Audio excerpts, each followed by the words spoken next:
Ouais, c'est bon? Bonjour à tous. Ok. Bonjour à tous.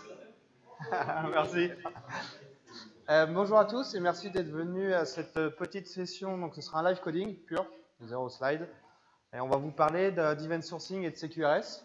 Déjà, est-ce que ça vous parle ces termes-là, event sourcing, CQRS? Ok, une petite partie de l'assemblée. Alors ici, notre démarche est d'essayer de vous faire émerger les concepts de base en fait de ces deux principes à travers du code, un live coding. Ok. Donc avant de démarrer, on va se présenter. Alors déjà, désolé, on n'a qu'un seul micro cravate pour deux. Si on ne parle pas assez fort, n'hésitez pas à nous le dire. Moi, je m'appelle Pierre-Jean Vardanega, je travaille chez Xebia depuis quasiment 6 ans. Je suis développeur au quotidien. Bonjour à tous, moi c'est Sébastien Lemerdy, pareil, je suis développeur chez Xebia depuis 4 ans. Et puis je pense qu'on peut démarrer maintenant. Tac, ouais. Donc je vais vous présenter rapidement le plan de la présentation. Vous saurez un peu où est-ce qu'on va. Donc la première partie, ce sera plutôt event sourcing.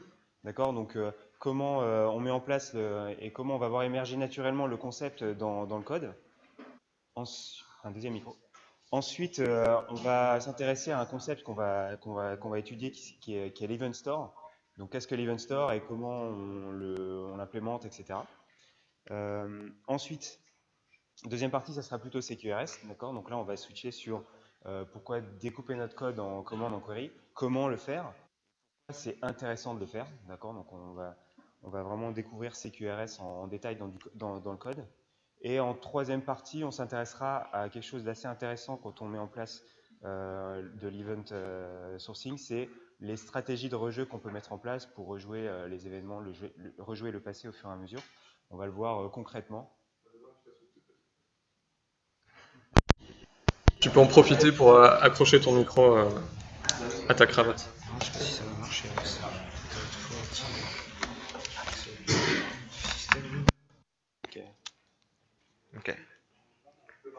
Ok. 1, 2, 1, 2. Et du coup, ouais, c'est bon pour moi? Cool. On continue. reprend. Donc, quels sont les intérêts en fait de pouvoir rejouer les événements immuables du passé? Pierre-Jean? Oui. Non. C'est à toi, je crois. Ouais. Ah, pardon. Alors, avant de démarrer, on va vous expliquer sur quelle base de code on va travailler. On a pris un petit kata de refactoring. Donc là, Sébastien nous montre le kata. Si tu peux nous montrer. Voilà. Alors, les buts des katas de refactoring, en gros, c'est un bon code crade, pas testé. Et dans l'idée, on écrit des tests pour pouvoir le refactorer derrière et avoir une implémentation de qualité. On vous rassure quand même, c'est pas forcément le but, hein, on va pas écrire tous les tests et s'amuser à refactorer, mais on va faire émerger les concepts d'event sourcing et de CQRS en ajoutant des tests et en modifiant un petit peu la plème. Le principe de ce jeu là, ça s'appelle donc le trivia. Il y a des joueurs qui participent à un jeu, c'est un peu comme un jeu de plateau avec des questions et des catégories. Le joueur lance le dé et en fonction du résultat, il prend une question, il répond, il peut bien ou mal répondre. Et en fonction de la réponse, il peut aller en prison ou gagner des points. Voilà, c'est vraiment trivial. Donc on va commencer ensemble par un premier test. C'est parti. Ouais, c'est ok. Alors, ce que je te propose, Sébastien. Tu veux pas prendre la main là sur ce test là? Moi j'ai envie de driver un petit peu. Donc voilà, l'objectif, commencer à écrire des tests, voir comment notre jeu se comporte. Donc premier truc, tiens, un jeu en fait il faut des joueurs. Donc globalement là on va commencer à tester ce qui se passe lorsqu'on ajoute des joueurs dans le système. Donc du coup Pierre-Jean là il est en train d'écrire une première méthode de test. En gros on doit pouvoir ajouter un joueur dans le système. Donc là, le test qu'on va écrire, la méthode de test qu'on va tester s'appelle add. Donc en gros, elle prend une chaîne de caractères qui est le nom du joueur. Et donc à la suite de ça, ce qu'on voudrait, c'est s'assurer que le joueur a bien été ajouté dans le système. Ouais, et comment on le sait ça? Alors comment on le sait? Peut-être par exemple déjà add va retourner quelque chose. Ouais. Tu peux essayer de regarder ce Ah qu'il ouais. retourne. Ouais, il retourne un booléen. Peut-être qu'on peut valider que ce booléen soit vrai si jamais globalement tout s'est bien passé. Vraiment. En fait, tu sais pas ce qui va se passer, mais tu supposes. Ah bah là, je suppose, Ok. je suis en mode boîte noire en fait. Qu'est-ce qui va se passer lorsqu'on va rajouter le joueur? Ok. Ensuite, tiens, bah, j'ai envie de voir, est-ce qu'il y a quelque chose qui va nous permettre de vraiment nous assurer que le joueur a été rajouté dans le système? Là, on a une méthode how many players, donc combien de joueurs dans le système à l'instant T, a priori. Ok, donc ça devrait peut-être être égal à 1. Donc je t'invite à lancer le test pour savoir si tout se passe bien. Donc là, il est en train de lancer le test. Là. Ok. Et donc là, en fait, notre assertion est correcte, c'est-à-dire que la fonction retourne bien un booléen true et how many players nous retourne bien quelque chose qui est égal à 1. Par contre, je me dis, en fait, qu'est-ce qui me prouve vraiment que le joueur à l'intérieur du système est vraiment ajouté, que en gros, il a pris le bon nom de joueur, etc. Ça, ça manque un petit peu. Enfin, les assertions sont peut-être un petit peu faibles à ce niveau-là. Et en fait, le truc qu'on observe là dans la console, c'est qu'il y a des choses qui ont été générées dans la sortie standard, du genre Seb was added. Et donc là, Seb, c'est vraiment, alors c'est moi, et c'est aussi le nom du joueur qui a été utilisé pour tester. Donc, ce qui serait vraiment cool, c'est de pouvoir récupérer cette information, qui est une information émise par le système, et pouvoir en faire finalement une sorte d'événement. Qu'est-ce que tu en penses, Pierre-Jean? Bah moi j'en pense que vu que je connais la présentation, je sais que c'est ça là qu'on va rater. Mais oui, c'est une bonne idée. Ok. C'est une bonne idée. Ça ressemble bien à un événement, c'est écrit au passé, on a l'info qui nous va dedans, donc Ok. ça paraît pas mal de partir là-dessus. Du coup, comment on pourrait asserter ce genre de choses? Bon, bah, par exemple, tu commences par dire, imaginons on a un event store qui arrive par magie par ici. Et sur cet event store, on lui demande quels sont les événements qui ont été émis par le système, donc par exemple la méthode event. Très bien. Et donc ça retournerait une liste d'événements triés. Et du coup, bah, ces événements, ça serait quoi? Ça serait des classes, donc des value objects, c'est-à-dire des classes qui ont un état mais qui sont immuables. Une fois qu'elles sont instanciées, on ne peut plus les modifier. Et qui permettrait en fait d'avoir un typage fort sur les événements du système. Donc par exemple là, Pierre-Jean, bah, le premier événement qui a été émis, Seb was added, c'est un événement qui s'appelle player was added par exemple, avec à l'intérieur de cet événement instancié la chaîne de caractères du joueur, genre Seb. Ok. Si tu fais la même chose pour le deuxième événement, là on voit qu'il y a un compteur qui s'incrémente, a priori, en tout cas il passe à 1. Et donc celui-là, on peut le modéliser par un événement qui s'appellerait players count, qui n'est pas forcément un événement intéressant pour nous, mais quoi qu'il en soit, pour l'instant, on va essayer de le modéliser comme ça. Donc là, en fait, ce que fait Pierre-Jean, c'est qu'il écrit les classes qui vont nous servir pour modéliser les événements. Ici, player was added, il a besoin d'un player, et donc en fait, c'est juste un field qui est final parce qu'on ne peut pas le modifier. Et en fait, vu que c'est un value object, cet événement, on a besoin d'implémenter le classique equal /code pour pouvoir faire des comparaisons sur le nom du joueur. Donc là, en fait, on se laisse pas mal guider par notre IDE. C'est lui qui va nous générer un petit peu tout ça. Un événement, en fait, il faut juste voir que, logiquement, il n'a pas de comportement en soi, en fait. C'est vraiment un value object de base. Nous, ce qu'on a dit également, c'est que l'événement, il était tagué avec une interface qui s'appelle event. D'accord, juste pour que, en fait, dans notre système, on puisse voir que tous les events implémentent une seule et même interface pour pouvoir les isoler, en fait, et pouvoir faire des traitements communs là-dessus. Cool. Bon, ça c'est fait. Ça, c'est fait. Notre event store là, qu'est-ce que c'est? Alors effectivement, l'Event Store, en fait, bon, on l'a codé pour vous. On va aller voir un petit peu son implémentation. Là, ça va être quelque chose de très très simple pour l'exercice. Donc en fait, ça prend la forme d'une rule JUnit, ok, et qui va globalement aller récupérer la sortie standard et aller essayer de parser les choses. Donc ce qu'on voit, c'est qu'en gros, en entrée de cet Event Store, il attend quelque chose, une fonction qui prend en entrée une chaîne de caractères et qui, en retour, est censé retourner une instance d'événement, okay, la classe qu'on a utilisée tout à l'heure, l'interface. Donc là, en fait, pour une première implémentation simple, parce que là, ça fait assez longtemps qu'on n'a pas tourné les tests et on sent de moins en moins bien, du coup, Pierre-Jean, ce qu'il fait, c'est qu'il écrit une implémentation simple du parsing de la ligne en disant, bah, quelle que soit la ligne, moi, ce que je veux, c'est un unknown event. C'est quelque chose que je ne connais pas, que je ne sais pas gérer. Plus tard, on ira interpréter ces lignes, ça devrait aller assez vite. Donc, une fois qu'on aura implémenté ce unknown event, qui est également un value object, qui prend en paramètre la ligne qui n'a pas réussi à être parsée, on va pouvoir lancer les tests. Ouais. et s'apercevoir que ça passe pas. Bon, là, je tease un peu, mais logiquement, c'est le cas. Ok. Ouf. Alors, pourquoi ça passe pas? Bah, forcément, parce que en gros, notre implémentation un petit peu naïve du parsing de ligne, elle nous renvoie que des unknown events, okay, alors qu'en fait, on s'attend à avoir un player was added et un player's count. Yes. Forcément. Donc, Pierre-Jean, je te propose d'aller mettre la vraie implémentation du parsing de ligne dans pourquoi pas notre interface event. C'est à peu près là qu'elle pourrait être intéressante de se trouver. Et donc, voilà, bah, en gros, parser une ligne, c'est juste from line qui nous retourne un event. Donc, on va implémenter cette fonction. Là, il y a quelques petites regex, etc. Donc, on est allé un petit peu plus vite que prévu. Donc, en gros, on prend un matcher, on instancie un matcher avec chacune des regex qui correspond à la ligne, et on termine par l'instanciation de l'événement qui va bien, avec un grand P. Donc là, en fait, première action, récupérer la ligne player was added. Si cette expression régulière match, bah, ça veut dire qu'on a bien cette ligne-là et en fait, on va instancier un player was added. Donc là, en gros, ça marche à moitié, c'est-à-dire qu'on a bien un player was added, mais en revanche, on a un nul ici. Forcément, on a le return nul qui est là, qui nous prouve qu'on n'a pas encore terminé le travail. Donc il y a la deuxième partie qui est la deuxième ligne à parser, they are player number. Et si toutefois rien n'a matché, bah, en fait on retourne à nouveau le unknown event.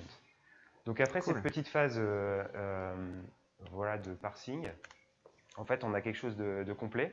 Et enfin, ce qu'on termine par, ce qu'on voit en fait au niveau de ce test, c'est que on est capable d'aller interroger les événements qui ont eu lieu dans le système suite à notre action, d'accord? Et on est capable aussi de s'assurer que tout s'est bien passé au niveau du déroulement de ces événements. Du coup, en fait, là, ce que je vous propose, c'est, donc on a juste introduit l'Event Store assez magiquement. On va aller un peu plus dans le détail sur l'Event Store. Sur ces fonctionnalités, de base. Ouais. Très bien. Et ben du coup, la première fonctionnalité, on va la voir maintenant. Bon, ce qui est pas mal quand on joue à un jeu, enfin jouer tout seul c'est sympa mais c'est limité. Jouer à deux c'est quand même un peu plus intéressant. Donc bah, Sébastien va nous rajouter un deuxième test qui permet d'ajouter 2 joueurs à la partie. Et bon, les assertions de l'API de départ, on s'en moque. Là, ce qu'on veut savoir, donc ce qu'on teste, hein, c'est vraiment l'ajout du deuxième joueur. Hop, là, t'es un peu vite pour moi. L'ajout du deuxième joueur ici. Et donc, ce qu'on s'attend, hein, c'est que ce deuxième joueur soit ajouté et que le compte de joueurs soit 2. Voilà, c'est basique. Sauf que là, on s'aperçoit que non, c'est pas vrai. On a 4 événements alors que nous, on n'en voulait que 2. Enfin, les événements qui se sont passés avant, on s'en moque un peu en fait, parce que ceux-là, ils vont perturber la lisibilité du test. Et enfin là, le test est vachement simple, hein, mais il peut y avoir des tests un peu plus compliqués. Si votre code il génère beaucoup d'événements, ce qui se passe souvent quand on fait du CQRS, ça devient imbitable, illisible. Du coup, Sébastien, moi, ce que j'aimerais bien, c'est que l'Event Store, il capture que les événements que notre méthode de tester envoie. Super, bah on va essayer de voir si l'Event Store a ça dans le ventre. Ok, donc dans notre Event Store, on a une petite méthode de start. Donc là, on voit bien, donc là, le test est passé. Ok, on a une petite méthode start. Qu'est-ce qu'elle fait? Notre Event Store, on l'a dit tout à l'heure, on l'a déjà codé, il est naïf, mais il fait des choses très simples. Hein. En fait, il démarre pas la capture, hein, il vide les événements existants et puis il redémarre la capture derrière. C'est du basique. Mais au moins, maintenant, on peut travailler que sur les événements qui nous intéressent et pas ceux qui vont nous polluer. Ok, bah, on va avancer dans les différentes fonctionnalités de l'Event Store possibles. Donc par exemple, là, on va attaquer un nouveau cas. Qu'est-ce qui se passe si on ajoute 2 fois un joueur qui a le même nom en fait? Qu'est-ce qui se passe dans le système? Est-ce que ça va bien fonctionner, etc. L'intérêt, c'est que puisqu'on a codé déjà la récupération des événements et qu'on peut asserter sur le nom du joueur, bah, on va pouvoir voir ce qui se passe réellement à l'intérieur finalement du système sous test qu'on ne maîtrise pas. Donc Pierre-Jean, là, en fait, il est en train d'ajouter 2 fois le même joueur. Et en fait, ce qu'il voudrait, c'est s'assurer que ces 2 événements, player was added, ont été émis l'un à la suite de l'autre. Alors, pourquoi ça passe pas? forcément, ce qu'on a vu tout à l'heure, c'est qu'il y avait un autre événement qui nous polluait, entre guillemets, en tout cas pour ce test-là, c'est le compte des joueurs actuellement dans le jeu qui s'incrémente. Donc là, ce qu'on aimerait pour en tout cas la lisibilité du code, mais après on va voir que c'est une fonctionnalité intéressante de l'Event Store, c'est de pouvoir filtrer les événements qu'on est en train de récupérer et d'interpréter. Donc est-ce qu'il y a une petite fonctionnalité dans l'Event Store pour ça? Oui. Ça tombe bien, en fait, il y a un paramètre dans Events qui est un type d'événement. Donc là, en fait, ce qu'on veut, pour notre test, ce qui nous intéresse, c'est seulement player was added. Donc c'est quelque chose qu'on peut filtrer et du coup, qui est plus expressif au niveau de notre test. Ce qu'il faut voir, c'est quand même que c'est une fonctionnalité intéressante dans un Event Store au global de pouvoir filtrer sur un type d'événement particulier pour pouvoir optimiser les traitements. Ok. On se fait une dernière fonctionnalité. Allez. Donc là, tous nos tests passent, on est capable de filtrer, capturer que les événements qui nous intéressent. Par contre, les infos sur lesquelles on se base depuis le début, c'est cool quand on débug, mais après, on n'en a plus besoin, clairement. Donc ça, moi, j'aimerais bien, Sébastien, que ce soit activé que dans un mode debug. Ok, pas de problème. Donc l'Event Store, pour l'instant, il n'a pas ce principe de debug. Par contre, si on va dans le code, si on regarde un peu dans l'implem au-dessus, on se rend compte, tu peux remonter tout en haut, vers les attributs aussi, s'il te plaît. Du coup, on se rend compte que notre Event Store, il contient la fonction qu'on a passée en paramètre, les événements, et puis deux attributs, un préprocesseur, un postprocesseur qui permettent de faire des actions avant et après. Notamment sur vos projets dans la réalité, par exemple, le postprocesseur va pouvoir broadcaster l'événement si vous avez d'autres services derrière qui sont à l'écoute et qui pourront faire leur traitement.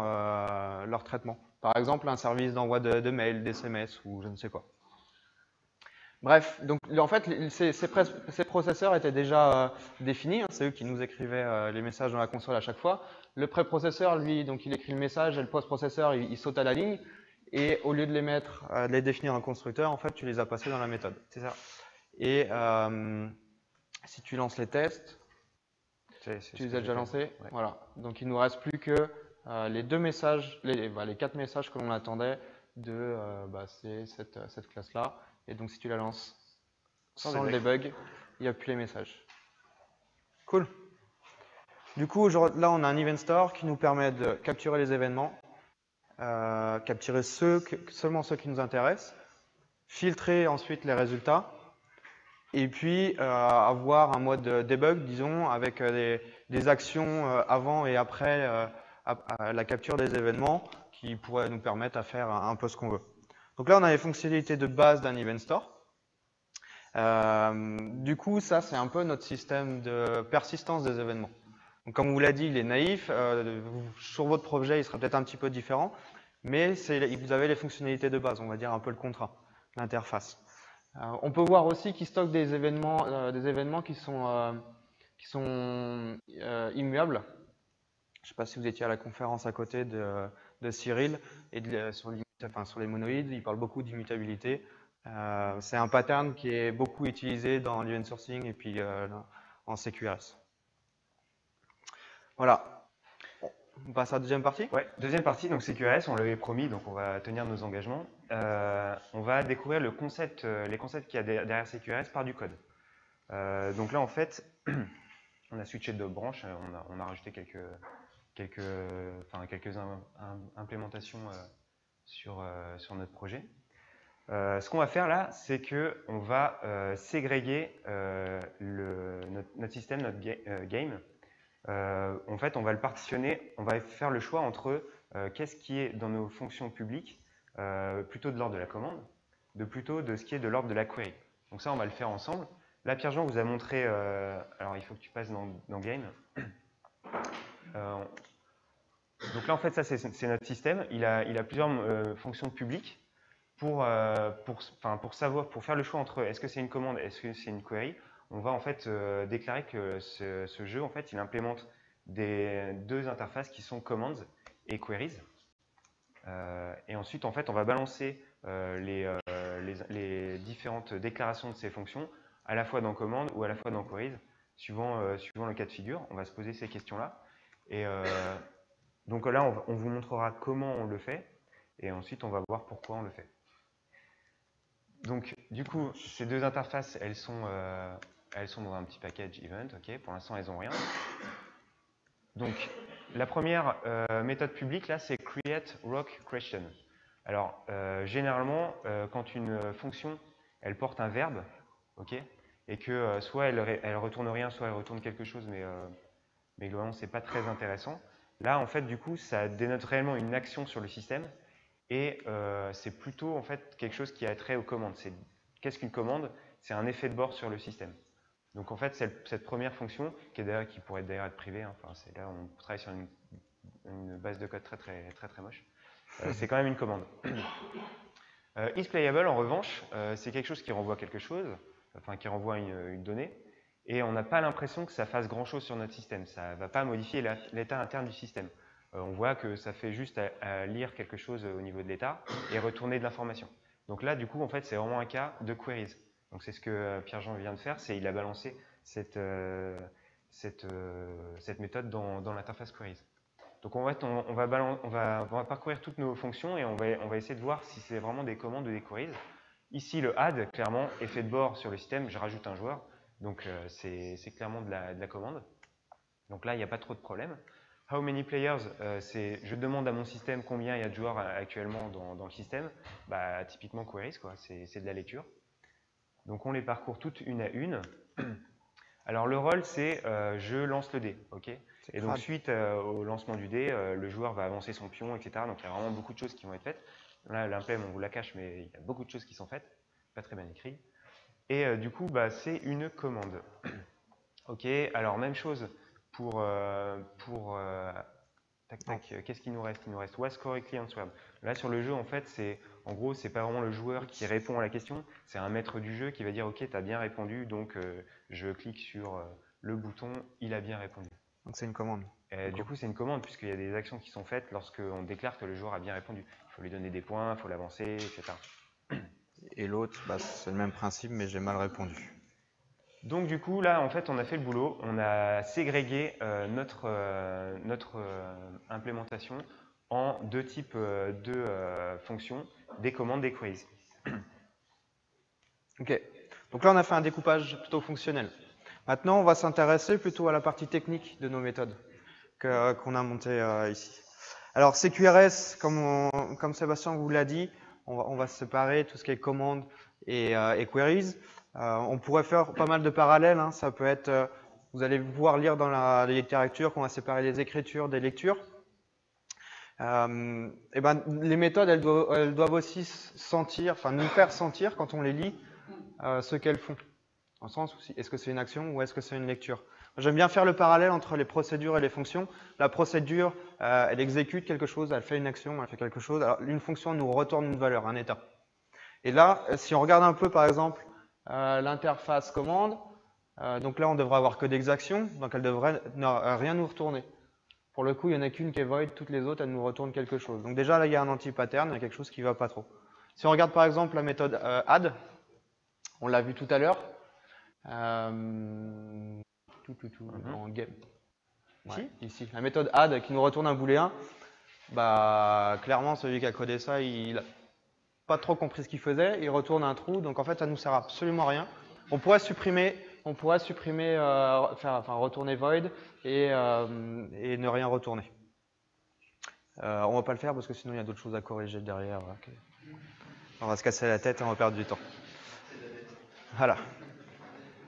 Les deux dernières méthodes, on regarde juste rapidement les deux dernières méthodes. Je vous parlais d'anti-pattern, des méthodes qui sont à la fois des procédures et des fonctions, donc qui font quelque chose et qui retournent quelque chose à la fois. Là, clairement, une méthode qui commence par was ou is ou as ou quelque chose, on se dit elle va nous retourner la valeur d'un flag ou quelque chose dans le genre là. Typiquement, moi je croyais que cette méthode-là, elle nous retournait juste la valeur, est-ce que le mec a bien répondu ou pas. Ce qui n'est pas du tout le cas, donc, puisque en fait c'est le maître du jeu qui doit modifier l'état en disant oui, il a bien répondu ou pas. Donc là, clairement, c'est mal nommé, ça ne devrait rien nous retourner. Dans ces deux cas-là, le problème il est pire en fait, il y a vraiment un problème de design dans le jeu. Donc là, c'est pas juste un problème de valeur retournée, c'est vraiment le design de la méthode, voire même de l'API de la classe game qui est pas correct. ça, il faudrait le refactorer aussi. Et si on regarde les queries, bah, là, elles sont bien nommées. Elles retournent quelque chose. Donc déjà, de premier abord, c'est pas mal. On peut regarder l'usage, s'il te plaît, Sébastien? Ouais. Ok, la première méthode est utilisée que dans les tests. Cool. Elle sert à rien. Elle n'a rien à faire là. Donc on l'enlève. La seconde est utilisée dans les méthodes de notre classe game. Ok, donc elle doit être privée. Donc elle sert à rien. Ouais. Ah merde. Chier. Ah ouais, alors là on a un petit souci parce que bah, du coup on est incapable de connaître l'état de notre jeu. Donc vous jouez, mais vous ne savez pas où vous en êtes, vous ne savez pas si vous avez des points, personne ne peut le savoir. Donc on ne sait pas qui est-ce qui va gagner. C'est un peu con quand même. Ça complique. Qu'est-ce que tu nous proposes du coup, Sébastien, là, pour Là, pour je vais fixer endosser ça? le rôle du PO. Notre jeu, il commence à vraiment avoir du succès. Il y a beaucoup de joueurs qui jouent, etc. Et en fait, il y a un service web qui veut se monter pour pouvoir juste assister au déroulement de la partie. Est-ce que le mec va réussir à répondre à la question? Est-ce que, enfin, il y a vraiment un intérêt vraiment conséquent dans ce jeu, quoi. Donc, ce qu'on a besoin, c'est finalement de quelque chose qui va nous donner l'état à tout moment, à l'instant T, de l'état interne du jeu, pour que des clients puissent afficher des choses, etc. Par contre, le jeu, il a beaucoup de succès, et donc il y a des milliers de requêtes par seconde, etc. Donc, comment on va faire pour implémenter ça de manière proprement et que finalement, ça tienne la charge. Donc, il manque un composant, on l'a vu, hein. Le game, c'est plutôt la partie write du CQRS. Nous, ce qu'on veut maintenant, c'est une partie read. Comment on va implémenter ça? On peut peut-être imaginer un composant qui s'appellerait GameState, c'est l'état d'un jeu. Et pour ça, en fait, on a commencé à écrire des comportements dans un test. Donc, ce que va faire Pierre-Jean là, c'est qu'il va vous afficher tous les tests qu'on a commencé à écrire qui en fait spécifient le comportement que l'état du jeu devrait avoir s'il fonctionnait correctement. Donc si tu lances les tests, tu t'aperçois que ça compile pas. J'ai laissé des... Ouais, tu viens les oreilles. Ah, y en a un Non, autre. mais je laisse des petits cadeaux pour mon collègue. Merci. Donc là, en fait, le jeu, ça va être d'implémenter le game state en fait, pour faire passer les tests. Mais surtout, ça va nous permettre, nous, en tant que spectateurs, de voir comment c'est implémenté et pourquoi c'est implémenté comme ça. Donc le premier, en fait, c'est, en gros, on doit avoir la valeur du dé lorsqu'on a envoyé le dé quelque part. Donc ça, ce qu'il faut regarder, c'est l'implémentation du test. Et en gros, sur le game state, on va lui envoyer des événements. C'est ça qui est intéressant de voir. C'est que, en gros, on va lui dire, il va pouvoir récupérer l'événement on roll, un truc comme ça. Et nous, en fait, on va réagir à cet événement-là et on va mettre à jour l'état interne de notre système en fonction de ça. En gros, notre classe GameState, elle s'est abonnée en fait à notre game dès qu'il balance un événement, ouais, on le catch et puis on met à jour notre. On va aller voir dans GameState, en fait, ça implémente Event Lister. Donc lui, en fait, il va pouvoir récupérer tous les événements qui sont émis par le système. Ok, c'est là.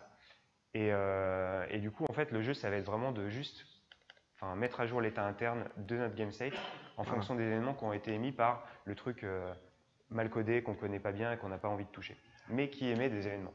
Ça, on a de la chance. Si on revient à notre test, là, donc j'ai modifié l'implémentation du GameState. Et en gros, ce que j'ai fait, c'est que à chaque fois que je reçois un événement qui s'appelle rolled, en fait, je modifie l'état, hein, je prends la valeur qu'il y a dans l'événement et puis je la mets dans mon GameState. C'est pas compliqué, hein, je pense. Je pense que vous avez tous compris. Ok. Du coup, en fait, donc là, il y a plein de tests qu'on va réparer au fur et à mesure. Ça va nous permettre de voir un peu le fonctionnel, en fait, parce que ce qui est intéressant aussi dans l'event sourcing, c'est de voir qu'il y a beaucoup de choses qui transpirent dans les événements, en gros.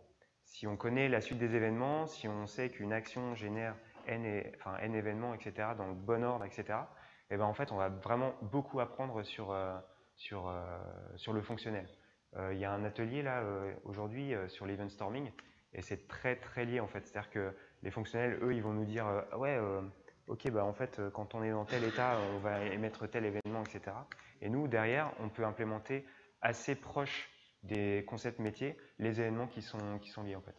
Donc ça, c'est vraiment intéressant. Ça évite d'avoir un vocabulaire distinct entre le fonctionnel qui nous émet son besoin et l'implémentation dans le code. C'est quelque chose de joli et de direct en fait. On ne se pose pas de questions. Ce que vous remarquez peut-être, c'est qu'on laisse de côté des tests qui parlent de sérialisation JSON. Ça, on le verra dans une deuxième partie. Pour l'instant, le but, c'est vraiment sur les événements réceptionnés par GameState, de mettre à jour l'état interne. Ça nous permet d'être complet sur la fonctionnalité. Donc, par exemple, ici, tiens, je prends l'exemple de... On reçoit le location was, c'est-à-dire qu'à un moment donné, le système va nous dire finalement, le nouvel endroit où le pion du joueur se trouve, c'est la case numéro 5. Et en fait, notre GameState, lui, ce qu'il dit, c'est que, OK, en fait, tu m'as dit, pour ce joueur-là, maintenant, il est là. Donc, je vais aller voir dans ma liste des joueurs. Si jamais j'ai le joueur qui comporte ce nom-là, du coup, en fait, je vais mettre à jour son emplacement, sa location. Voilà, donc, mettre à jour l'état interne, c'est un truc assez simple quand, finalement, les modifications qu'on veut appliquer, c'est juste sur un événement. Donc, c'est ça qu'on voit ici.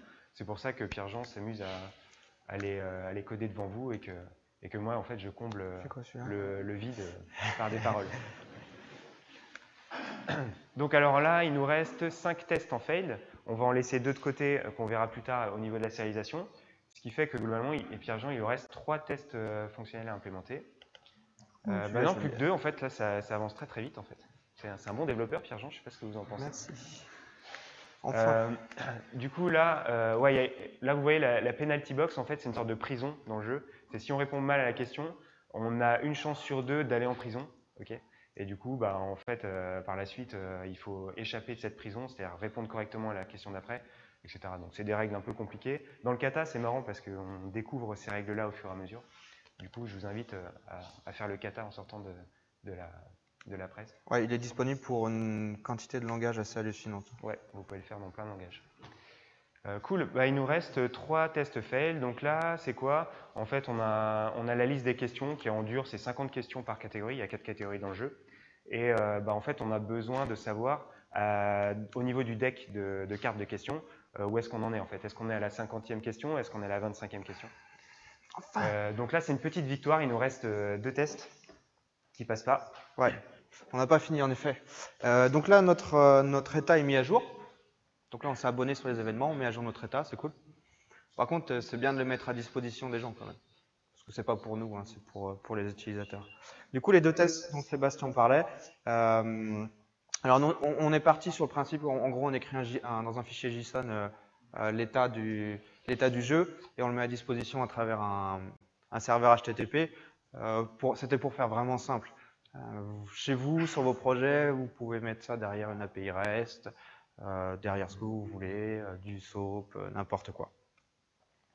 Donc, ce que Sébastien va faire ici, c'est en fait, c'est toute la partie sérialisation. Là, il commence à écrire tout ce qu'il va écrire dans le fichier. Donc, pareil, on passe par des templates, mais c'est pour pas vous polluer avec du code pas forcément intéressant.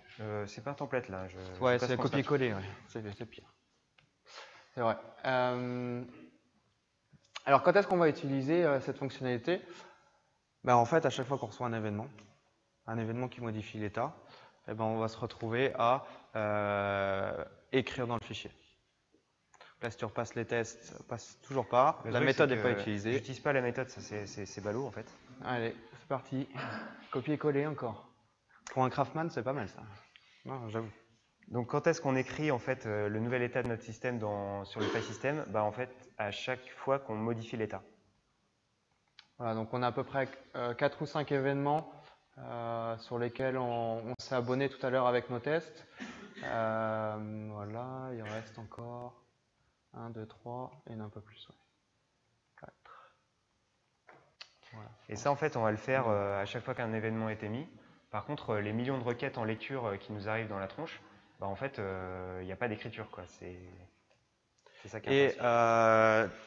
Et n'oublions pas aussi un petit point, c'est que l'état, il existe à partir du moment où l'application est démarrée, même si on n'a pas reçu d'événement. On a forcément un état. Donc, il faut le rajouter aussi dans le constructeur. Heureusement, il y avait un test pour me le rappeler.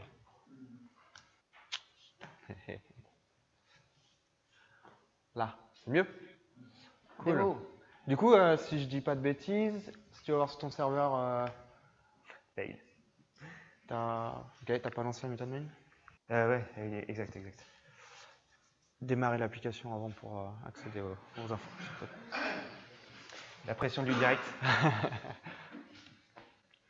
Voilà, cool.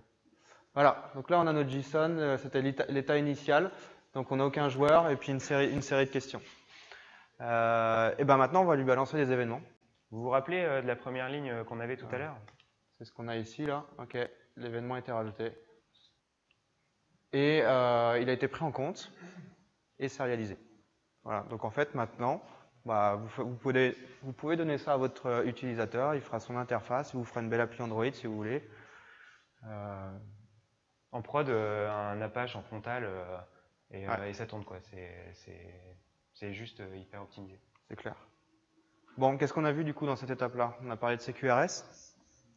On a vu comment au début donc générer des événements, les stocker, s'abonner à ces événements-là et ensuite les traiter. En revanche, on se dit que vu que dans un système classique, on a l'habitude de stocker l'état et juste le modifier, ici, si on balance un événement à chaque action, à chaque modification, on va se retrouver avec une quantité d'événements astronomique. Alors, on peut parler de plusieurs millions sans problème, vraiment sans problème. Ça peut être long, je pense, à parcourir, à traiter. Si on repart du début à chaque fois, c'est vrai que en fait, faire une requête, récupérer votre entité qui est en base, ça ne vous coûte pas grand-chose. Récupérer 1 million d'événements, puis tous les rejouer pour pouvoir avoir l'état, c'est pas terrible. Ouais. Tu as une solution pour ça, Seb? Bah, je vais t'expliquer. Ouais.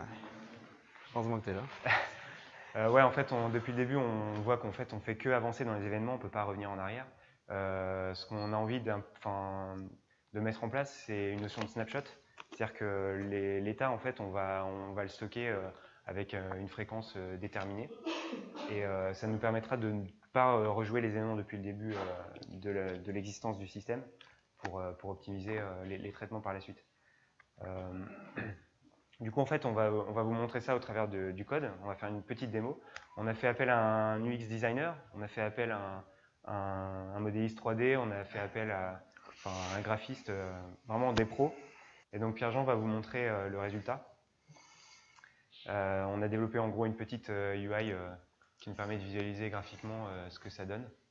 Alors, au niveau de l'implème, c'est aussi un event lister qui s'abonne aux événements et il met à jour, cette fois-ci, graphiquement son... Tada! Vous pouvez nous applaudir, effectivement.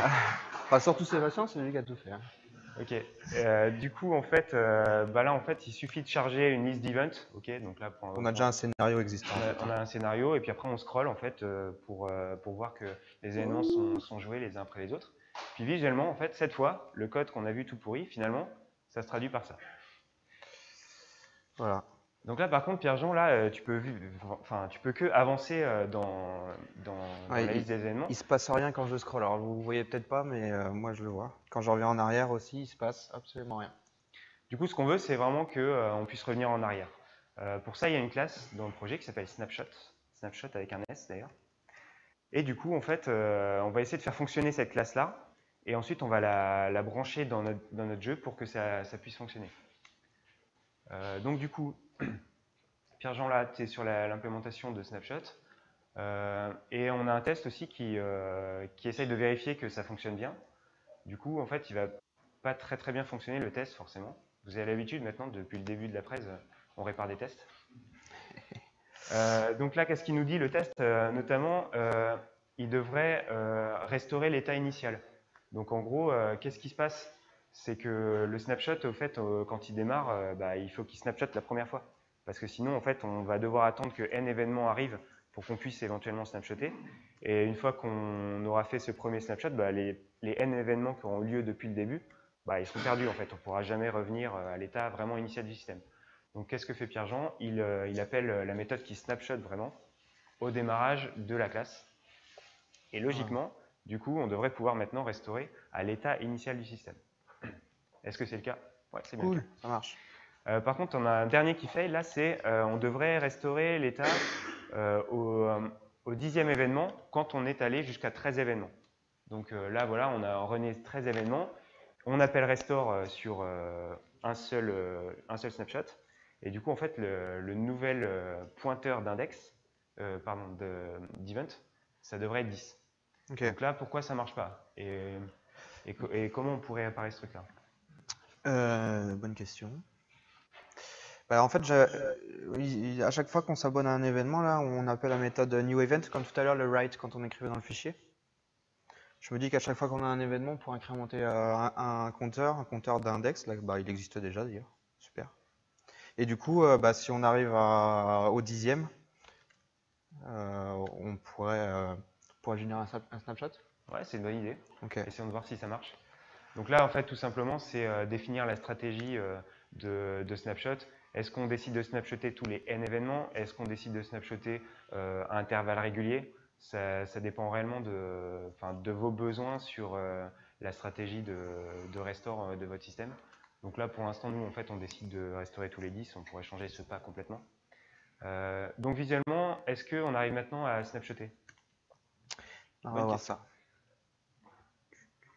Ok, donc là tu passes les événements, on voit que, ah tiens, il y a des snapshots qui sont faits de temps en temps, c'est intéressant. Continue. Tu continues Voilà. un petit peu. Ok, donc on en a bien un tous les 10. Super. Et du donc coup, essaye de revenir un peu en arrière pour voir. Ouais, ça marche. voilà. Si on revient en arrière, hop, même à la main. Ok. Non, j'avance. Donc visuellement, vous voyez très très bien ce qui se passe, même si je doute pas que vous aviez déjà le truc en tête. Mais là, c'est graphique. Voilà, en fait, donc du coup, on a 10 minutes. Il nous reste 10 minutes. Donc en fait, de toute façon, on a terminé, ça tombe bien. On a vu sur cette troisième partie que c'était intéressant de pouvoir rejouer des événements à partir d'un certain temps pour des problèmes, pour tout un tas de problématiques liées à votre résilience du système. Et du coup, là, maintenant, bah, on va passer aux questions. J'espère que vous en avez. Normalement, il y en a plein qui devraient fuser. Ouais. Qu'est-ce qui se passe quand l'événement est modifié dans le temps? Très bonne question. Alors, c'est ce qu'on disait tout à l'heure. L'événement est immuable. En français, anglais, je ne sais jamais lequel c'est. Immuable. Il est immuable. Ça veut dire que tu ne le modifies pas. Par contre, si ton événement génère un bug ou un problème, tu vas recréer un nouvel événement qui va venir corriger ce problème. C'est l'exemple classique du compte bancaire où en fait le compte bancaire est event sourcé depuis le début.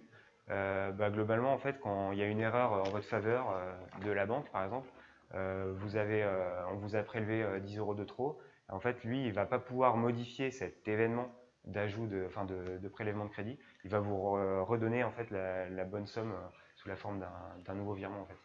Donc, en event sourcing, c'est interdit de modifier le passé, tout simplement.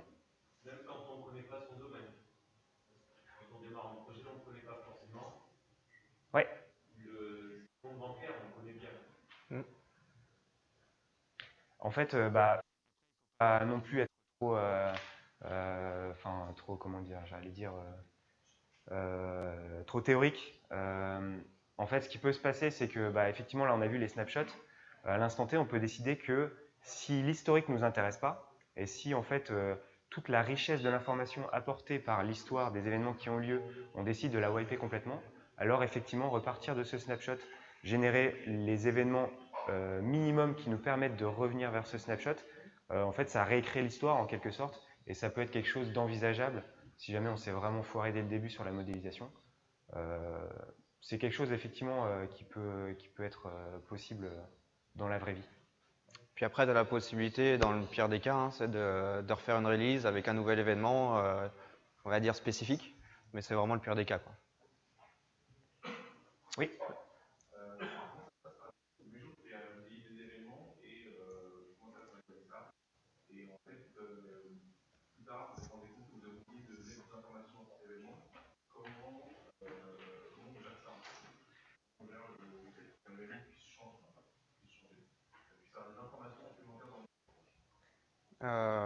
Tout à fait, c'est une bonne question.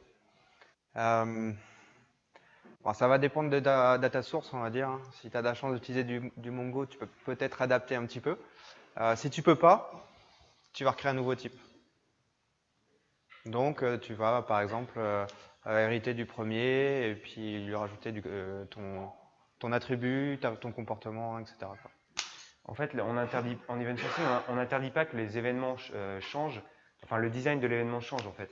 C'est-à-dire que sur le projet sur lequel je travaille actuellement, on est censé toujours avoir, en fait, pouvoir relire les événements du passé, forcément, mais ensuite les schémas qui décrivent la structure des événements ont des versions en fait. Et donc on incrémente les versions au fur et à mesure.